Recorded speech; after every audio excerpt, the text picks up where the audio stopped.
Today we'll begin with a new chapter. It is chapter 49. This is about Holiness of Gangapur, a very sacred place and a very, very holy place.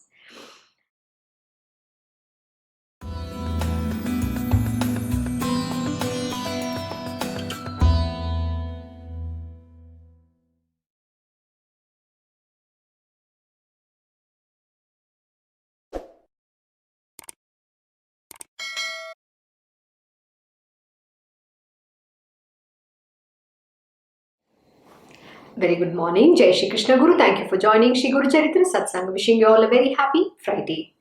Om Shri Guru Bhyo Namaha, Om Shri Ganeshaya Namaha, Om Shri Saraswataya Namaha, Om Shri Guru Dattatreya Namaha, Om Shri Mahalakshmi Namaha, Guru Brahma, Guru Vishnu, Guru Devo Maheshwaraha, Guru Sakshat Parabrahma, Tasmai Shri Guruve Namaha. Shri Guru Charitra Satsang. This chapter describes Theertha Mahima of Ganagapur and the Bhima-Amaraja Sangam and of Papavinasini Theertha, etc., and how Guru Nath's sister Ratnai was cured of her skin disease. Guru Nath is also said to have narrated about Guru Gita to his disciples in this chapter. Guru Gita is full of spiritual import. The primeval and Supreme Guru, Lord Shiva himself, has given the Guru Gita to humanity. The Lord says, except through Guru, there is no other way to God. The same is implied in the saying of Lord Jesus, I am the way. I and Father are one. How profound and how beautiful it is. See, it is said, Guru is the doorway to God. Without Guru, God realization is next to impossible. Very simple understanding. Why is it being said so? Ask this question. What do we refer Guru as? Guru Brahma, Guru Vishnu, Guru Devo Maheshwaraha, Guru Sakshat Parabrahma, Tasmai Shri Guruve Namaha. The Guru is the trinity of the gods and Guru is the Parabrahman himself. The unmanifest manifest in the form of a Guru. So without Guru, how can God realization happen? Because the God himself manifests in the form of a Guru. I think I keep reiterating the same thing, which is also explained by Lord Shri Krishna in Bhagavad Gita, Uddhav Gita, Srimad Bhagavatam, you name it. And one important lesson he says is that you have to go with humility to the wise and the spiritual master, the Guru, who is the knowledge almighty. He is the knowledge incarnate, and with absolute humbleness ask him the questions. He will guide you on the path. And please remember, I am the very self of this Guru. Those who are devoted unto the lotus feet of their Gurudev, I bow down to them, I touch their feet, because for I am the very essence of the Guru. That is what Lord Shri Krishna says.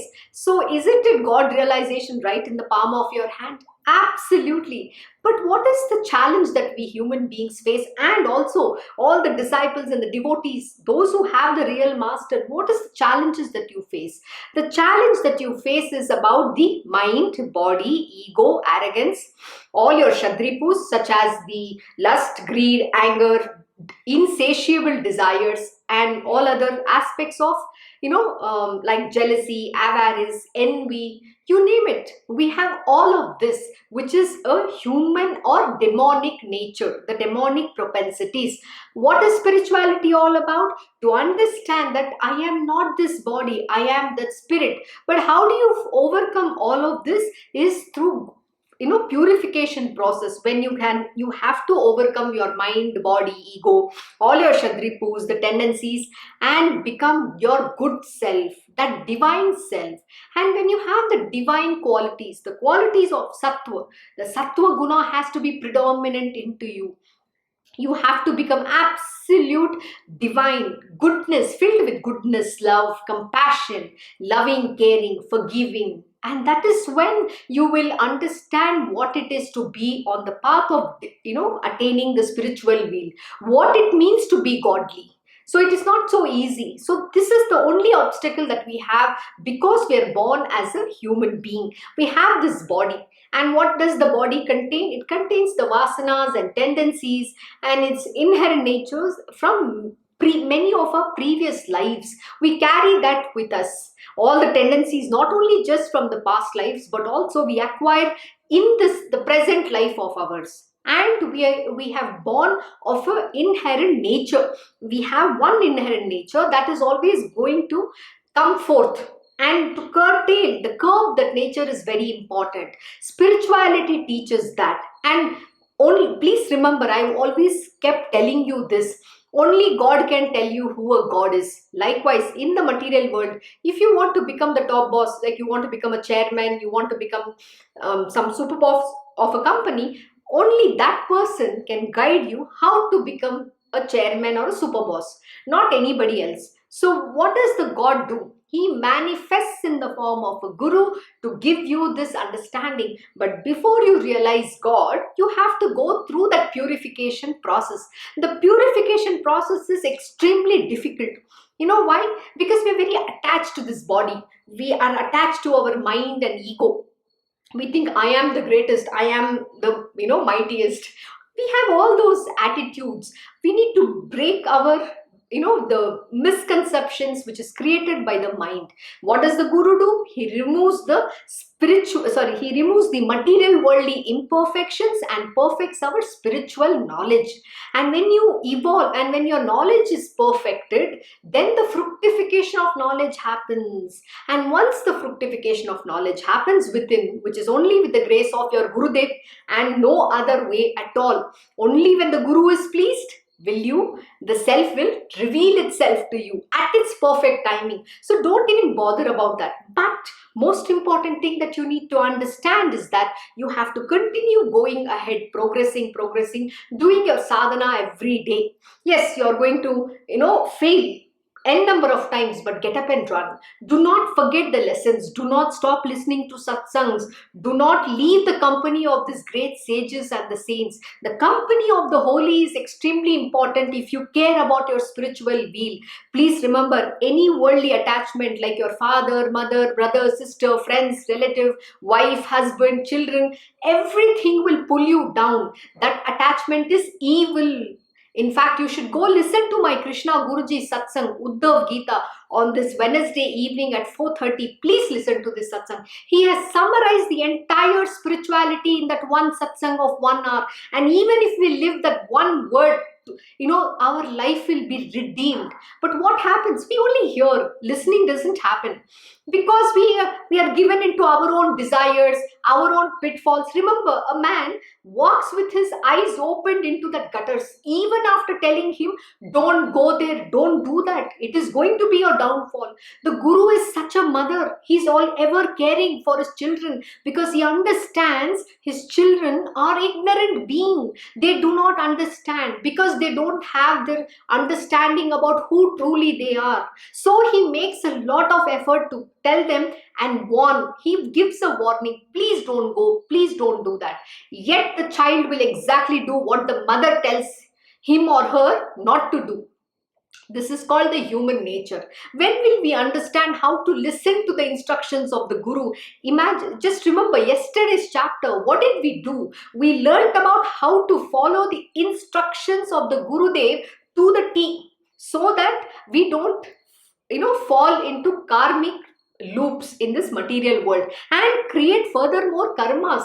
That is what the Guru is protecting us from. But we human beings don't want to listen, simply because human nature is like a dog's tail, which doesn't want to straighten and doesn't want to learn at all. They will want to do the same thing over and over again. They want to repeat the same mistakes endlessly. What use is it then if whether you have a guru or not have a guru? Because you have already decided that I will live my life the way I want to. Then what is the point in your guru constantly telling you, don't do this, don't go there? What will he do beyond a point? He can only do so much. See, he can take the horse to the water, but he cannot make the horse drink the water. My Krishna Guruji is one such being. He understands the human frailties and he continuously keeps forgiving everybody for their misdemeanors endlessly. And what happens? Like Jesus Christ, he will be crucified on the cross just because of our petty desires. He is going to be put on the cross. His body is going to die and go away, like Jesus went away. What happened to us then? Then we lose the divinity from this planet Earth, that grace, that little grace that we have. That is who we human beings are. Very ungrateful creatures. We don't understand what we have, because we think we were, the Maya, the world of material world is very glamorous. It always entices, come to me, oh, look at me, you need to earn money. You have done engineering, you have done MBA, you have, I don't know what all big degrees, PhD, doctorate, all this, and you should make money. Somebody else's daughter or somebody else's son is in abroad. He is making millions and billions. What about you? You are living a life like this. Look at your life. This is the world that is going to talk like this. And what happens to you? You get disturbed. And we say, no, I have to become the CEO. Somebody else is going to Harvard. I have to go to Harvard. These are just petty desires, but we don't understand the truth behind what we have. It is very beautiful. There is this divine being, Devi Amma. When she met her Gurudev said, you don't go to any college or school or college. I will teach you that which you need to know to live a God-pleasing life, to become a divine being and yet have all the knowledge. That is it. She obeyed her Gurudev's instruction. She did not get any fancy degrees. She learned from her Gurudev and today is living a very saintly life. But please remember, the path of spirituality is not so easy either. We all think that, the saints, the gurus have it easy. No. See, the gurus have a responsibility to suffer for, idiots like us in this world. Very unfortunate, whether we like it or not. Why? Because we don't pay any heed to what the gurus are telling us. We don't want to listen to their instruction. Yesterday was a very beautiful chapter. You need to go read this lesson over and over and over again. This is for each one of us who care about the spiritual wheel. And if we want to attain God realization, we need to listen to the instructions of the Gurudev to the T. I'm not joking. The mind is going to come. It is never going to allow you to listen to his instruction. The mind is always talking. The voice of that mind is louder than the voice, the little voice, innermost voice, that is the divine being who's ever guiding you and telling you what you are supposed to do, the right things. But the voice of the mind is overpowering. It doesn't even want to listen. Listening to forget it. It doesn't even want to hear. It always, it's, what the mind does?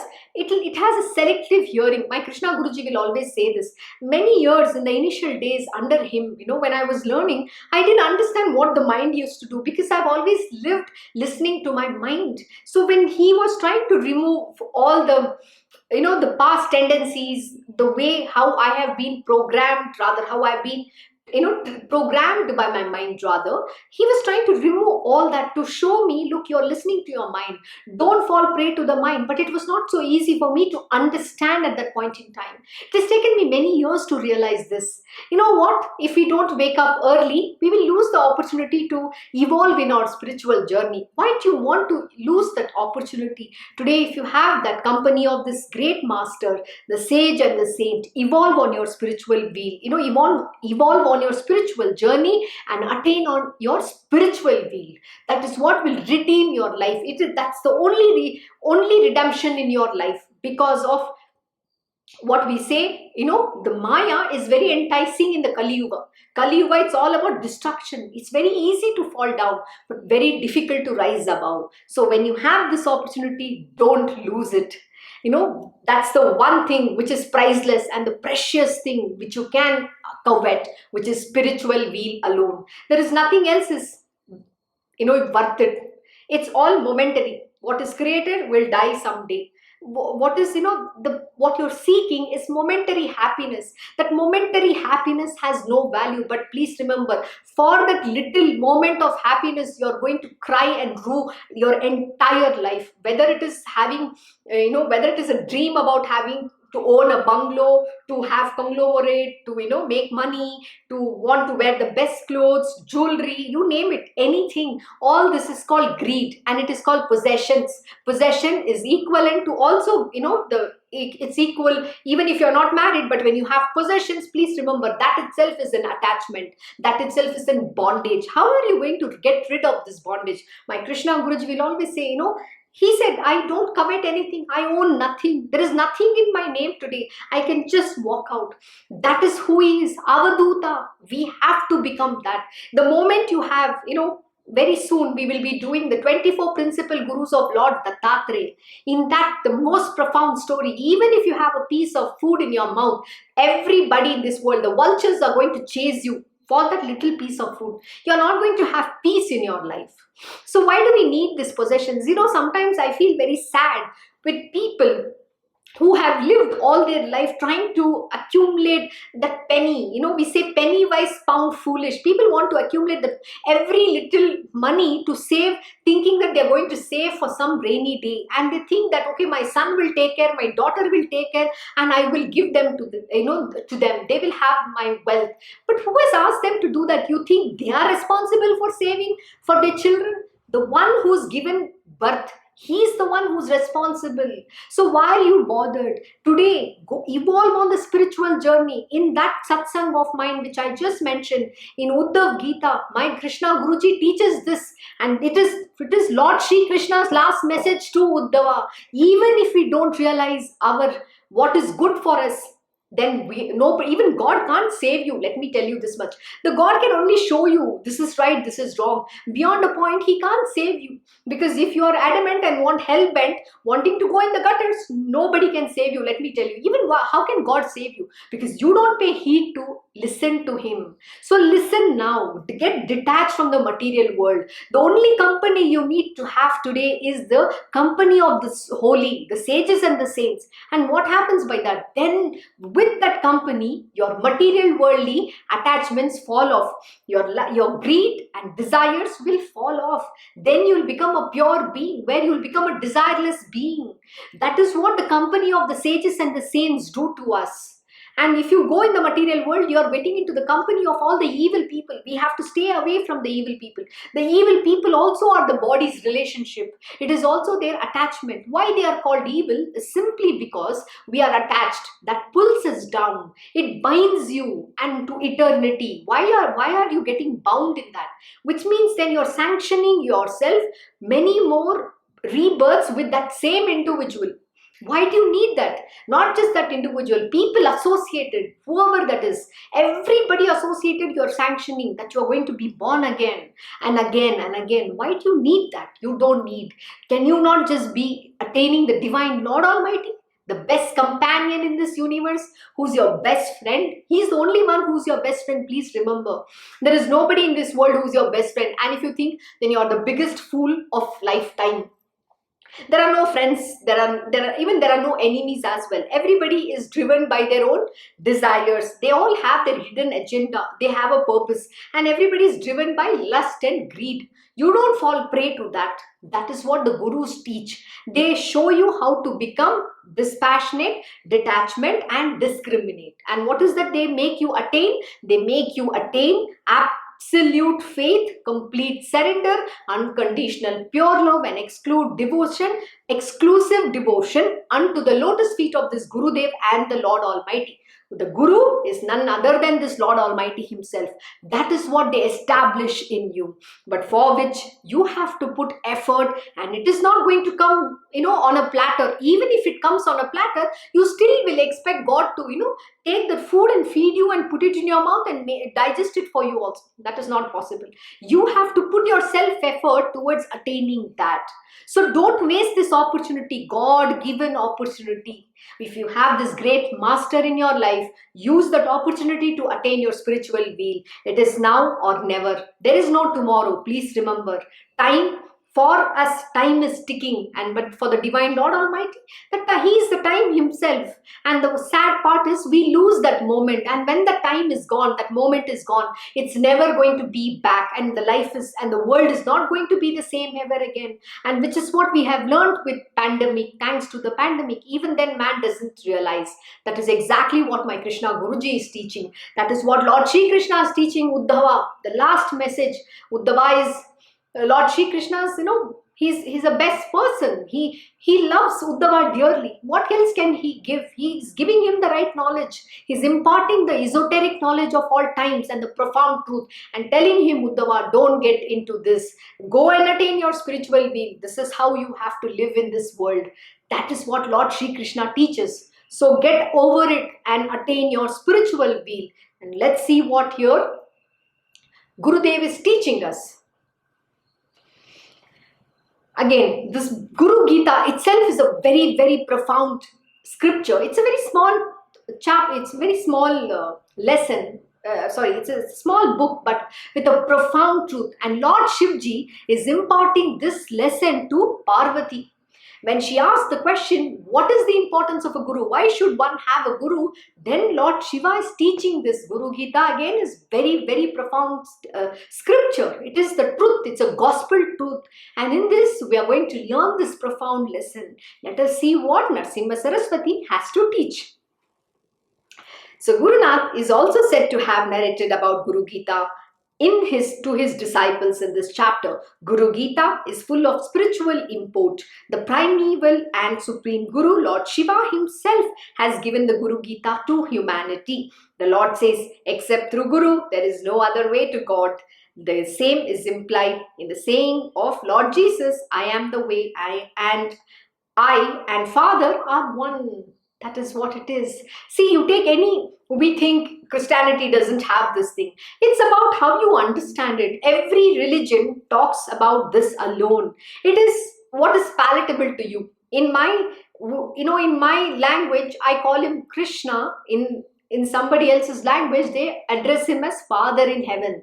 So, is there any difference between these two? No. Every religion is leading to one alone. That is God realization. This is the truth we don't understand. And please remember, don't go to any fake gurus in this world who don't even have an understanding.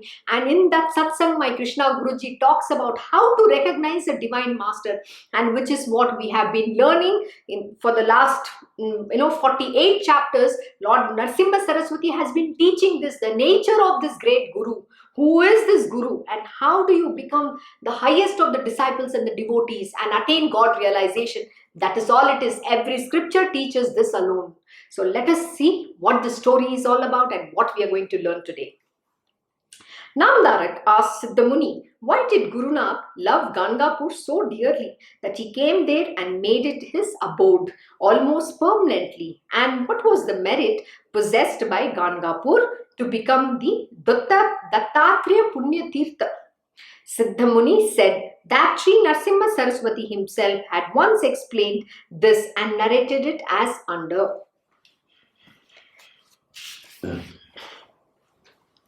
On the occasion of one Ashvi Yuja Bahula Chaturdashi, preceding Deepavali, devotees from various places as usual came to Gangapur for Guru Nath's darshan and for offering their worship to him. Guru Nath said to them, let us all make a pilgrimage and have the darshan of Kashi, Gaya and Prayaga. The devotees were all excited and said to him, please permit us to get prepared for the journey. We will bring along with us our families too, and so also the provisions required for the journey. Guru Nath laughed and said, where do you think are Kashi, Gaya and Prayaga? They are all in the precincts of the Gangapur itself. Believe me, I will show them all to you today itself. How profound. Guru Nath took the devotees to the Sangam and said, this Bhima-Amaraja Sangam itself is Prayaga. This is as holy as Prayaga.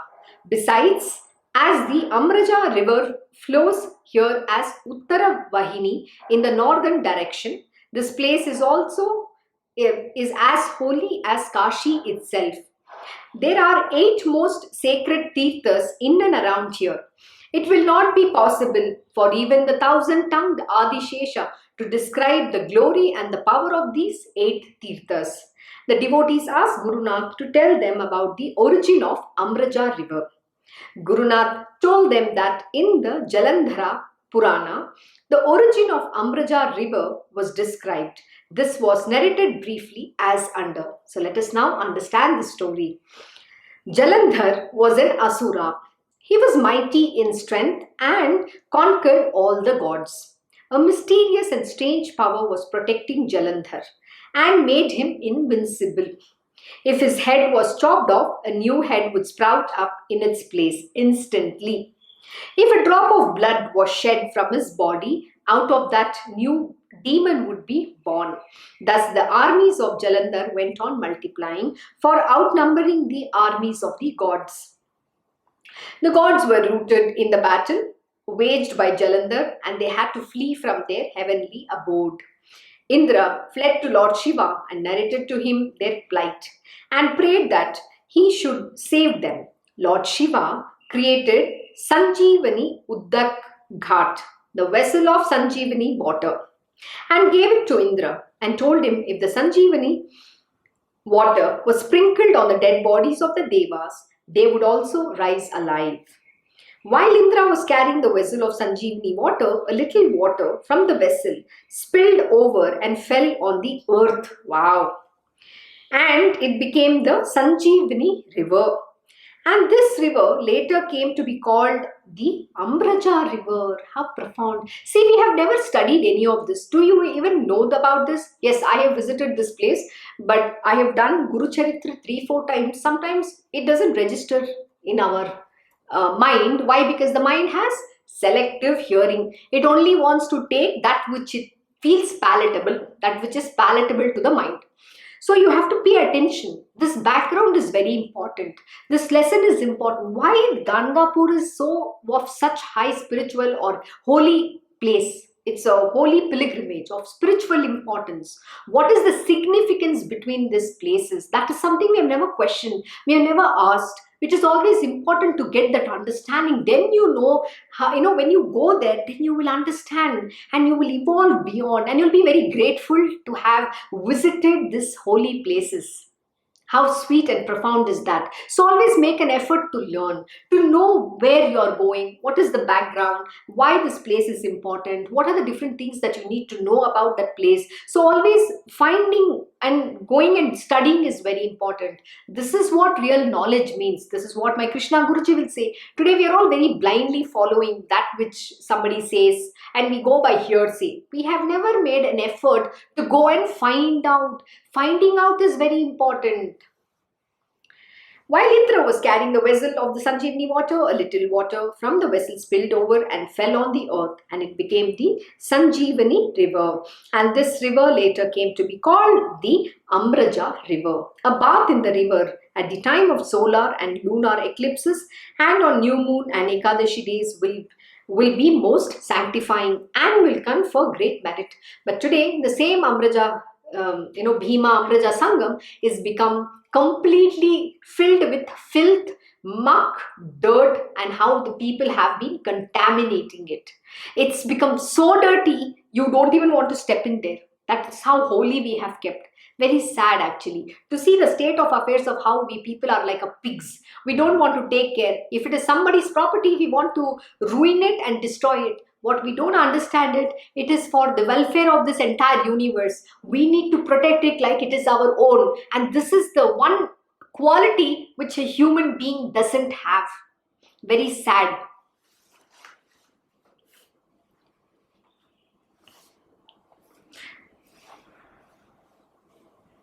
A bath in the river at the time of solar and lunar eclipses and on new moon and Ekadashi days will be most sanctifying and will confer great merit. There are many other great Theerthas, namely the Manohar Theertha, the Ashwata tree, which is indeed Kalpavriksha itself, Shankar Bhuvan, Sangameshwara and Nandikeshwara, etc. He further narrated one anecdote. So let us now learn what this story is all about. There was once a Bharadwaj Gotra Brahmin called Goswami in the village called Nagesha, which is not far away from here. He was very pious and devout.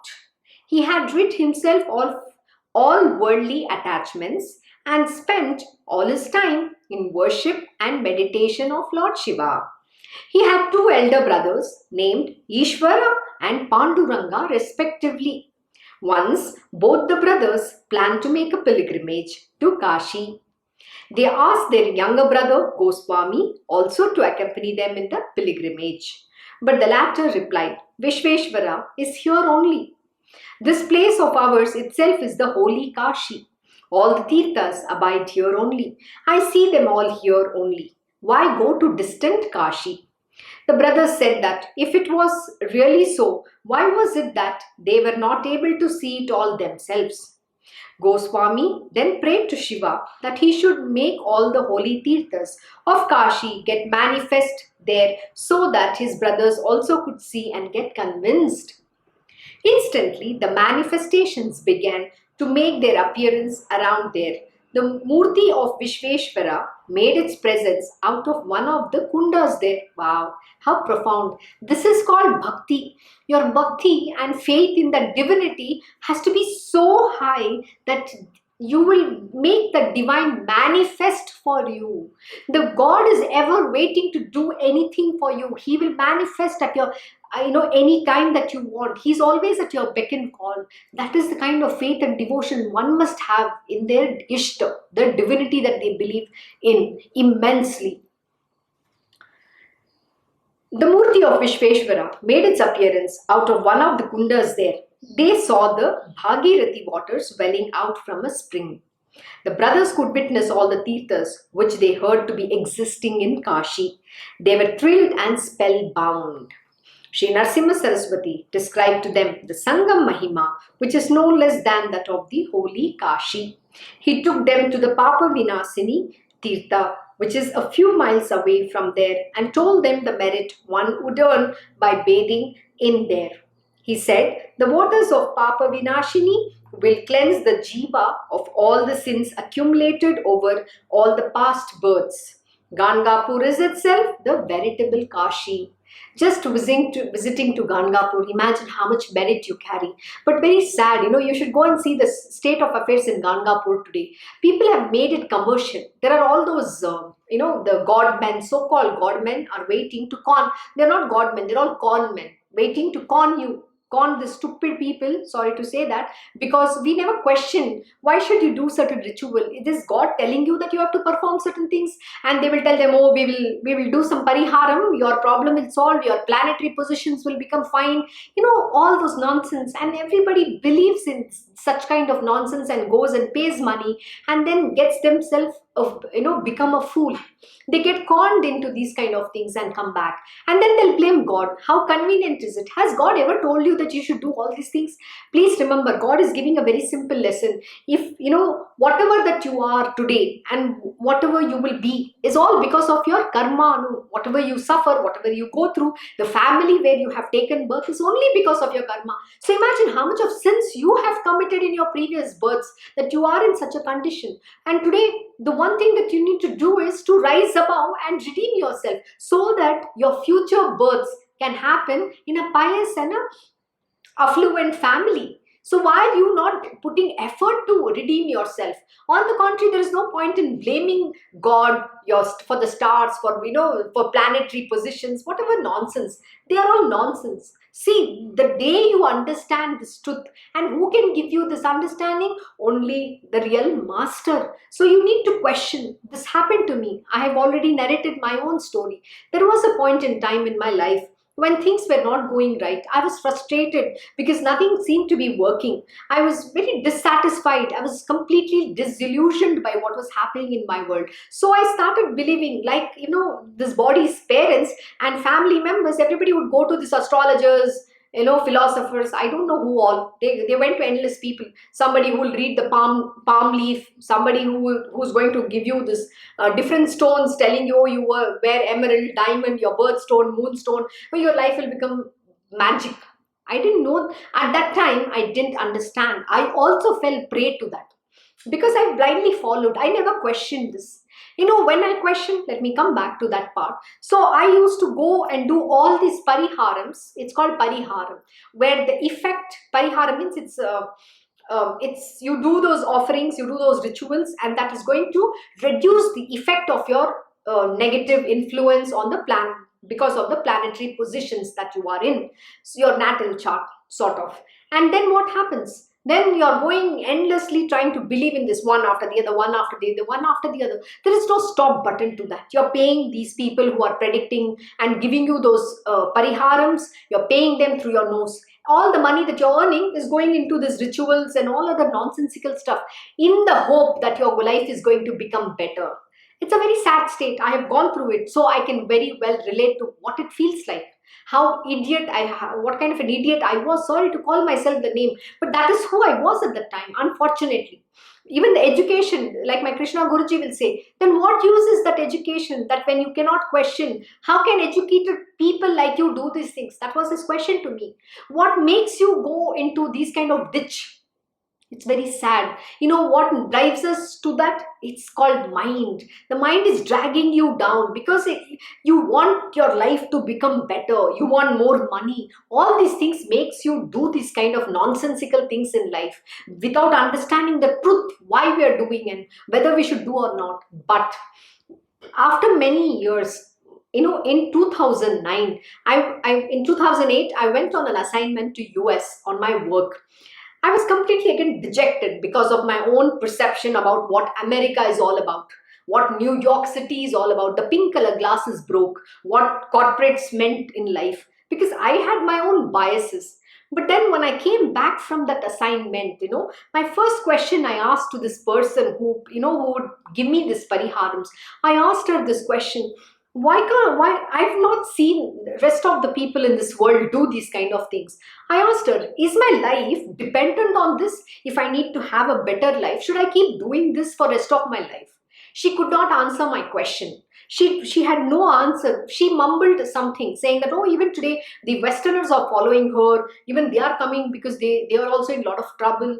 Her answer never convinced me because she didn't have an answer. And then I was seeking something. I was searching for it. So I told, what did I do? I said, you give me as many pariharam as you want. I am going to see to that I get an answer from God. Who am I praying to? Who am I worshipping? I am worshipping that Lord Almighty. So today God has to come and give me this answer because I don't seem to understand what life is all about. So when this burning question harassed me day in and day out, I would go to any temple, follow, I would go and do everything she asked me to do. My parents at a moment in time got scared whether I'm going to become mentally, I was becoming mad or what, because I would get up 3:30 in the AM. Someday I'm not speaking, I am in Mount Vrata. Certain days I would go to temple, morning light lamps, do this, do that. And every temple that I would step in, there was some sign. What is a sign? The moment I would walk in, just my first step inside, the huge garlands which would be on the idols would just fall off. And even this person who was predicting about that she would give me these pariharams, she had accompanied me a few times, and seeing that, she herself was shocked, and she's like, what is wrong? What is happening? She said, you're something very weird. There is something there with you. But I didn't have an understanding, but I know God is trying to tell me something, and I was not able to decipher that. And after that, 6 months, 7 months, my Guruji found me. I met my Guruji in August 2009 as my Guru. Okay. Before that, I know him as the body. I didn't know him as my Guru. It is the right timing, God's appointed timing. Then the Guru finds you. And that is when you will be able to recognize him as a Guru. Not until then. That moment has to come. And after that, the first thing he said, he clarified, he gave me an understanding. The first question he answered, which was eating me up for that 8 months. Why should I wear these finger rings? Why should I do this pariharams? Why should my life be dependent on these kind of people? If I do this puja, then only I'm going to get something in my life. So these questions had no answers. And my Guruji first answered to me, it is all about karma. You are born with those karmas, so you have to expiate it. You have taken this human birth and this human body to expiate that karma. And once, whether it is good or bad, you will get both, and you have to go through, though it is painful. But most important is you should not create further karma, and that is one thing we don't understand. Because of what is happening, we end up creating more and more karmas, and this is what the Guru teaches, how to avoid those karmas, and also redeem your earlier karmas, expiate it, completely finish it off, and not create any futuristic karma as well. And the day I don't know what happened. The day I met him, the next 2 days later, I removed everything and just said, Krishna Arpan. For one go, in one shot, that whole delusion went away. It was like an experience where everything was crystal clear to me. What kind of peace I experienced. I was at peace because I wanted that answer. And you need to get to that level in seeking, in questioning, why am I doing this and what is this all about? And that kind of faith you need to have. And when you have that kind of faith, God himself manifests and the Guru finds you at that moment in time. Likewise, in case of here, Goswami's devotion to Lord Shiva was so highest, and he was able to bring and manifest that holy Theerthas at Gangapur itself. How profound is that? That is called bhakti and that is called faith. You need to have that kind of shraddha. Very important. And then you can sail through anything. So please don't get carried away by all these helms, God men in this world trying to say, oh, do this parihar, do that. Please remember, unless and until it is not an instruction from your Gurudev, do not fall prey to these nonsensical things. And one important thing, my Guruji will always say, I will not blame the world because they are not getting this knowledge. I will hold responsible to those who are having this knowledge and yet encouraging such things in our world. When you are being told, do this, do that, who's anybody to say that? You have to stand up and fight against it till you do not take charge of your life and say, put a stop to this. These kind of nonsensical things will continue to exist in our world. And today my Krishna Guruji knows there are no people who are courageous enough to stand up and say no. We encourage. So why should you encourage? You need to stand up and learn to say no. This is why you are getting this knowledge. This knowledge is not for the material world. See, the material world is perfect in its own way. They are in the domain of Maya, and they are going to be driven by that delusion alone, and they are hurtling fast towards destruction. But the Guru is there only in few people, selective few people have the opportunity and grace of this divine master. So even if you don't stand up and question and don't put a full stop to this, then you are also part of the system. You are getting into karma. And please remember, because you have been initiated by your Guru, then unfortunately that karma has to be suffered by your Gurudev, and that is something I will not tolerate. This is a sad state that we are in today. Even after having the knowledge, we are party to that. We are encouraging these kind of system. We have to stand up and fight. We have to question it. Until you don't take charge and you don't take the cudgels in your hand, you cannot change. So be the change you want to see in the world. It is not about changing the world. It is about changing yourselves, your attitude, everything. You cannot party to it, and you cannot encourage these kind of nonsense in your life. Despite having the knowledge, if you're doing, then you're no good. So you can as well chuck that knowledge and go in that gutters of that material world and be party to that. So coming back. So Goswami then prayed to Shiva, then he should make all the holy Theerthas of Kashi get manifest there so that his brothers also could see and get convinced. Instantly, the manifestation began to their appearance around there. The Murthy of Vishweshwaram made its appearance out of one of the kundas there. They saw the Bhagirathi waters welling out from a spring. The brothers could witness all the Theerthas which they heard to be existing in Kashi. They were thrilled and spellbound. How profound, how sweet is this? Shree Narasimha Saraswati described to them the Sangam Mahima, which is no less than that of the holy Kashi. He took them to the Papavinasini Theertha, which is a few miles away from there, and told them the merit one would earn by bathing in there. He said, the waters of Papavinasini will cleanse the jiva of all the sins accumulated over all the past births. Gangapur is itself the veritable Kashi. The reason of what I was explaining is because today people have made God into commercial. Everybody is selling God. My point to say all this is, don't fall prey to such people. Question, God has never asked you to do any such thing. On the contrary, God gives you a very simple, solution. He gives you the right reasoning. He shows you the path. Just follow that. You have to be sincere. You have to be truthful, and you have to do your duties to the T. Perform all your duties and live a God-pleasing life. That is all you have to do about. It is not about doing this pariharams that is going to give you some, golden throne, or it is not going to give you some $1 million job. All that. Please remember one very important lesson. Like I began this with the story about saying, whatever the sufferings you are going through, whatever your life is all about, is because of your karma alone. So please remember, what you have to get, you will anyways get it. So don't run after anything. Live a God-pleasing life. When you understand this truth, you are not going to feel sad about, oh, why am I like this? Why is somebody there? Please remember, this entire universe is a balance.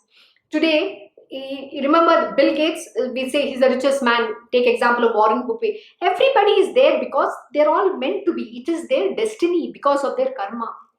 And please remember, everybody who's poor and receiving that funding, whatever the money from Bill Gates, Warren Buffett, all these people, in some other life, they will become the Bill Gates. So why do you want that? You don't want to be that, right? But when you have a guru, that is what you redeem. This recycle of birth and death. Then you're cutting that bondage completely. And you only become the servant and the tool of the divine Lord Almighty. So what I'm trying to say here is, in some life, this life you may be a poor person who has to receive that funding. But some other life of yours, you're going to be that Bill Gates who's going to give to the other person. To Bill Gates who has given to you today. That is how the equation. Please remember, in the world of law, in the God's world, the law is very balanced. It is perfect. It's equilibrium. So what you feel, oh, this life I am suffering, but next life you will be the richest man. That which you didn't have. But this life you have to go through because that is because of your past karmas. And the next life you will become rich because again that is also because of your karma. At the end of the day, no matter what you are, is because of your karma alone. So why should we need a life like that? We should always have the grace to be born out of a pious family and an affluent family, so that we can evolve higher and higher in our spiritual wheel. For that, we have to first do good karma in the sense, but that has to be nishkama karma, selfless action. In what way? In a God-pleasing way, by being just your good self, nothing else. Don't get into attachment with anybody. Don't get into karmic bondage with anybody. You don't need to. The one and only one who you need to be attached in every aspect is your Guru and Lord Shri Krishna alone. That is all that you need to have, which will redeem you from every other attachment and bondage. So just surrender and say Hari Bol.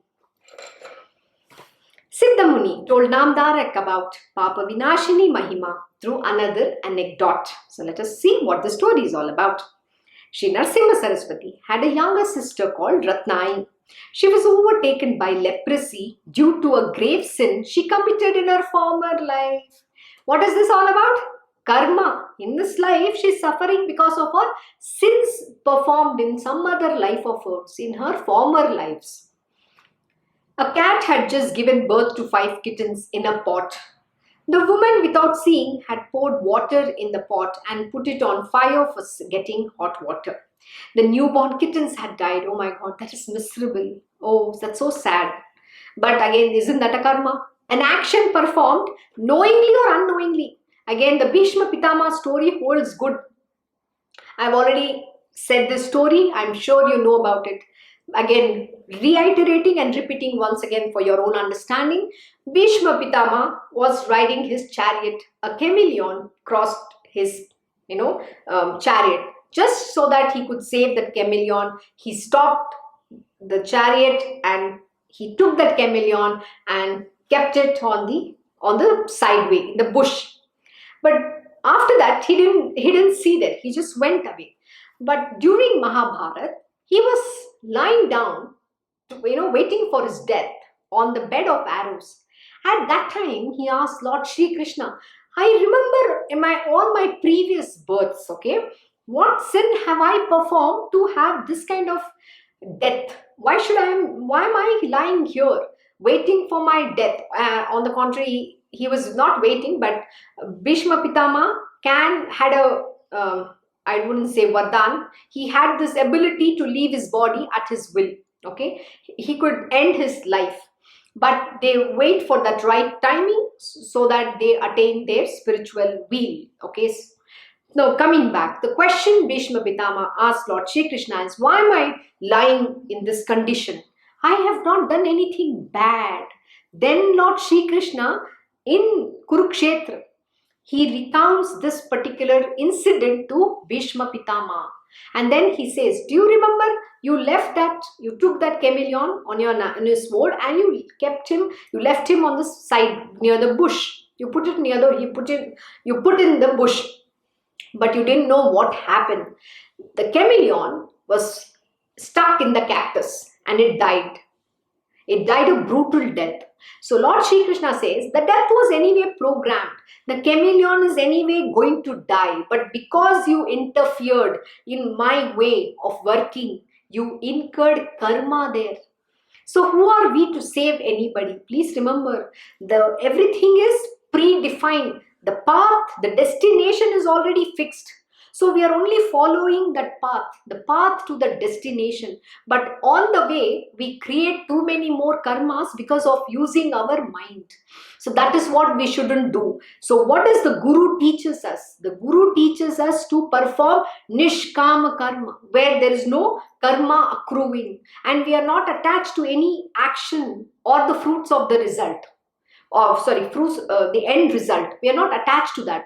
Whatever the action we perform and what result comes about, we are not bothered about it. Doership alone is our duty. We have to just do and don't even take the onus of doing something.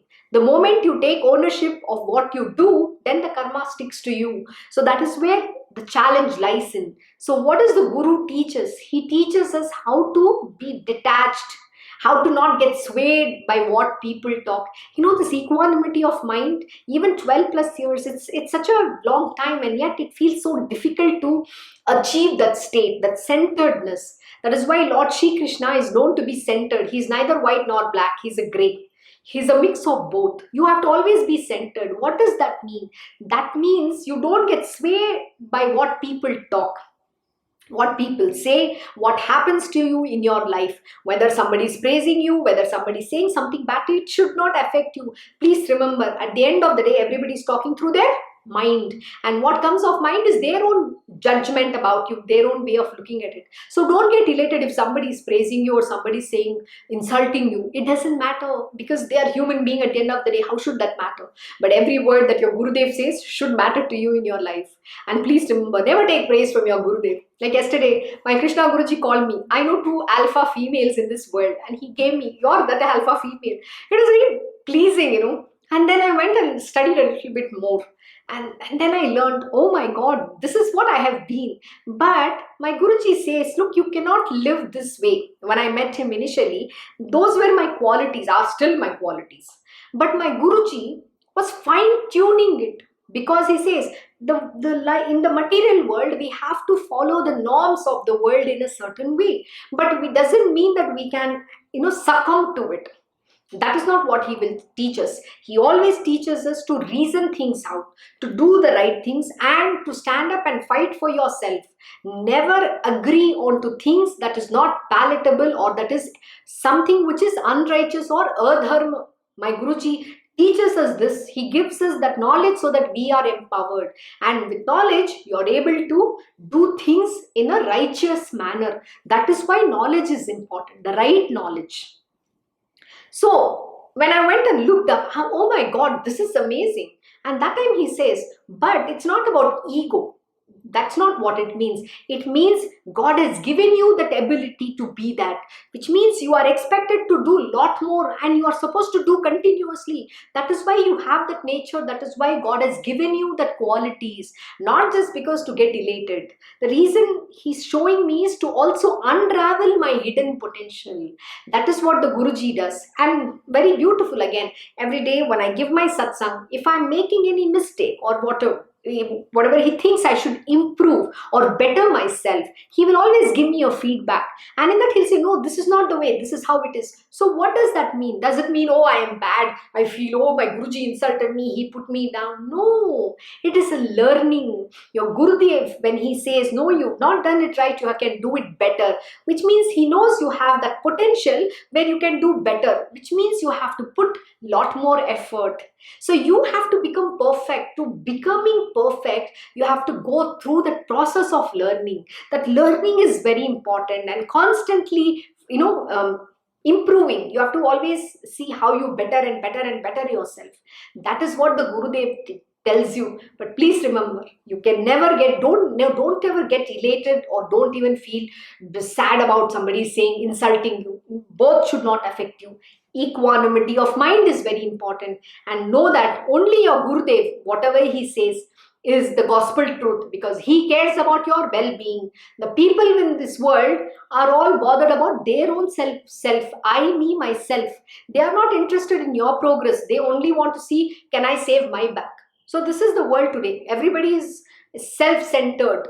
The Gurudev is not. That is why he gives selflessly and takes care of everybody like his own child. That is why he is Guru Ma, and he is Krishnam Vande Jagat Guru. Please understand. So when your Guru corrects you, you should be blessed, because a Guru correcting you is not so easy. So always be very grateful to that, and don't ever be angry with your Gurudev. On the contrary, it's a blessing to have somebody constantly correcting you. So let us now see what here Narasimha Saraswati is teaching. Now, Sri Narasimha Saraswati had a younger sister called Ratnai. She was overtaken by leprosy due to a grave sin she committed in her former life. A cat had just given birth to 5 kittens in a pot. The woman, without seeing, had poured water in the pot and put it on fire for getting hot water. The newborn kittens had died. As a result of this, the woman in her new birth was afflicted with leprosy. Knowingly or unknowingly, any action that is committed accrues karma. She came to Narasimha Saraswati, praying to him to relieve her of this dreadful disease. Sri Narasimha Saraswati told her of the sin she had committed in her previous life, of causing the death of the 5 kittens, although it was done unknowingly. See, all these stories are being very well told to us so that we don't doubt and question how this karma works. He asked her to go to the Papavinasini and stay there and to take bath daily in the holy waters. She was soon relieved of her disease. Sri Narasimha Saraswati took the devotees along with him to Koti Theertha. So we are coming back to the original story. There are stories within stories. So where he's telling those devotees that he will give them the darshan of holy Prayaga, that is holy Kashi, Prayaga, 3 places he mentioned, Gaya and one more, Koti Theertha. Okay. Sri Narasimha Saraswati took the devotees along with him to Koti Theertha and explained its Mahima to them. He took them to Rudrapada Theertha also and said that it possesses all the power and merit of the Gaya Theertha. The devotees performed there all the rites enjoined upon when one visits Gaya. Guru Nath took them to the other holy places also, namely Kalleshwara Shrine, Manmad Theertha, etc. He told the devotees to be doing Abhisheka to Kalleshwara throughout the month of Shravana and Deeparadhana in the month of Kartika. Guru Nath thus explained the Gangapur Mahima and Ashta Theertha Mahima in and around Gangapur. I hope you understand how holy Gangapur is and why that there is a spiritual significance associated with Gangapur, not only just because Sri Narasimha Saraswati is there, but there are all other merits associated to that. So if you can, always visit Gangapur, but please remember, don't expect anything. The only thing you should just know is it was your Gurudev who has bestowed that place, and he was living there and made that holy place as his abode. So for that purpose we visit, not because what the place has right now become fully corrupt and commercial. People sell God. That is what we have made this whole universe into today. The religion or God is only to make money, unfortunately. But don't fall prey to any of this.